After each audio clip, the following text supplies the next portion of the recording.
ಸ್ವಾಭಿಮಾನಿ ಕನ್ನಡಿಗರೇ, ನೀವು ನೋಡ್ತಾ ಇರಬಹುದು, ಇದು ರಾಷ್ಟ್ರಕೂಟರ ರಾಜಧಾನಿ ಮಲಖೇಡ. ಹಿಂದೆ ಮಾನಕೇಟ ಅಂತ ಕೂಡ ಪ್ರಸಿದ್ಧಿಯನ್ನ ಪಡೆದಿತ್ತು.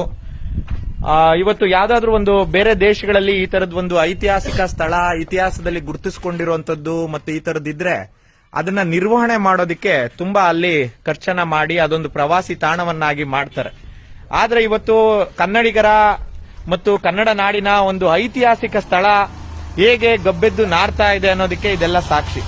ಇವತ್ತು ನೋಡ್ತಾ ಇರ್ಬೋದು ನೀವಿಲ್ಲಿ ಇಲ್ಲೊಂದು ಅವ್ಯವಸ್ಥೆ ಹೇಗಿದೆ, ಸಂಪೂರ್ಣವಾದ ಒಂದು ಅವ್ಯವಸ್ಥೆಯನ್ನ ಇಲ್ಲಿ ನಿರ್ಮಾಣ ಮಾಡಿದ್ದಾರೆ.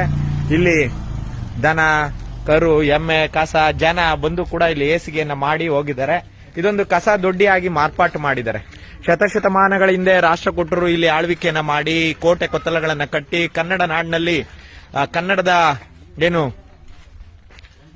ಕನ್ನಡದ ಶಾಸನಗಳಾಗಿರ್ಬೋದು, ಇಲ್ಲಿನ ಸಾಹಿತ್ಯಕ್ಕೆ ಅನೇಕ ಕೊಡೆಗಳನ್ನ ಕೊಟ್ಟಿರುವಂತಹ ರಾಷ್ಟ್ರಕೂಟರ ರಾಜಧಾನಿ ಇವತ್ತು ಒಂದು ಹಾಳು ಬಿದ್ದಿರುವಂತ ಹಂಪೆ ಹಾಳಾಗೋಗಿತ್ತು. ಅದನ್ನ ಪ್ರಾಚ್ಯ ವಸ್ತು ಸಂಗ್ರಹಾಲಯ ಮತ್ತೊಬ್ರು ಅದನ್ನೆಲ್ಲ ಸಂರಕ್ಷಣೆ ಮಾಡಿದ್ರು. ಆದ್ರೆ ಇಲ್ಲೂ ಕೂಡ ಒಂದು ಬೋರ್ಡ್ ಅನ್ನ ಹಾಕಿದ್ದಾರೆ, ನೀವು ನೋಡಬಹುದು. ಇಲ್ಲೂ ಕೂಡ ಒಂದು ಬೋರ್ಡ್ ಹಾಕಿದ್ದಾರೆ. ಈ ಬೋರ್ಡ್ ಅಲ್ಲಿ ಸಂರಕ್ಷಿಸಲ್ಪಟ್ಟ ಪ್ರಾಚೀನ ಕಲಾ ವಸ್ತು ಅಂತ ಹಾಕಿದ್ದಾರೆ. ಈ ಬೋರ್ಡ್ನ ಪರಿಸ್ಥಿತಿಯೇ ಇವತ್ತು ಈ ಜಾಗದ ಪರಿಸ್ಥಿತಿ ಆಗಿದೆ. ಜನ ಇದನ್ನ ಗುರ್ತಿಸಿದ್ದಾರೆ.